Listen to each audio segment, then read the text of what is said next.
Ayan, for today's video, ayan, good afternoon sa inyong lahat. Dahil tanghali ako nag-edit ganun. So ayan, meron ako ditong tilapia, ito yung mga sangkap.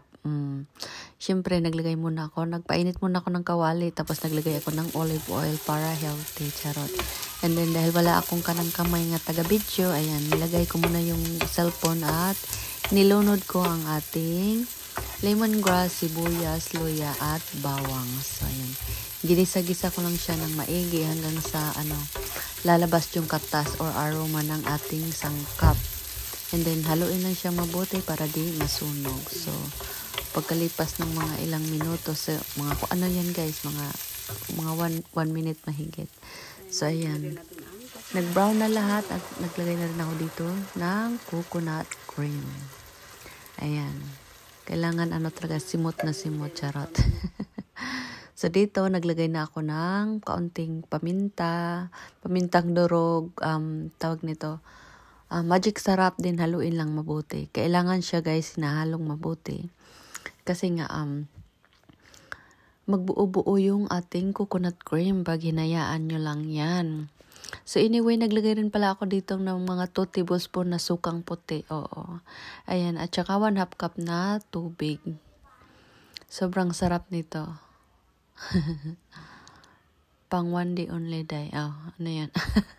Nagbabasa ng message. So ayan din, haluin lang din ng maigi. Kailangan medyo high heat lang yung natin, yung apoy para di siya magbuo-buo at pakuluin lang siya kaunti. O ayan, ito na pala yung suka. Akala ko di ko napakita. Mga 2 kutsarang suka. Tapos, wag niyong haluin. Hayaan niyo lang siyang nakaganyan. Hayaan niyo lang kumulo ng mga ilang minuto yung ating coconut cream. After nito, ayan, dahil kulong-kulo na siya, after mga 5 minutes yata yun, hinayaan ko lang muna ng ganyan, di ko hinahalo So after 5 minutes, nilunod ko na ang tilapia. So anyway guys, sinugasan ko po yan ng maigi yung tilapia. Tapos sa loob, naglagay rin ako ng lemongrass, bawang, sibuyas, at luya.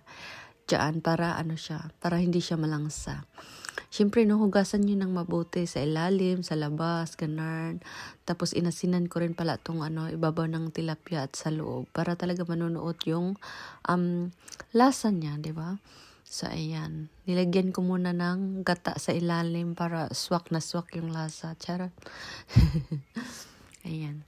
Ganyan lang kasimple mga guys. Dahil ako lang naman yung kakain nito at saka yung panganay ko dahil yung kasama ko dito sa bahay, hindi sila kumakain ito. Ayaw nila ng tilapia. Dahil akala nila yung tilapia is amoy putik, lasang putik, ganun. Pero itong tilapia na to, nabili ko sa Asian store, hindi po siya lasang putik. Di tulad nung nakaraan, bumili din ako. Pero last year pa yun.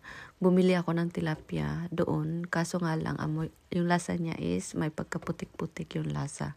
Kahit kahit hinugasan mo ng mabuti, may mga tilapia talagang ganyan, no? So, di natin masisi yung nagbibenta nito.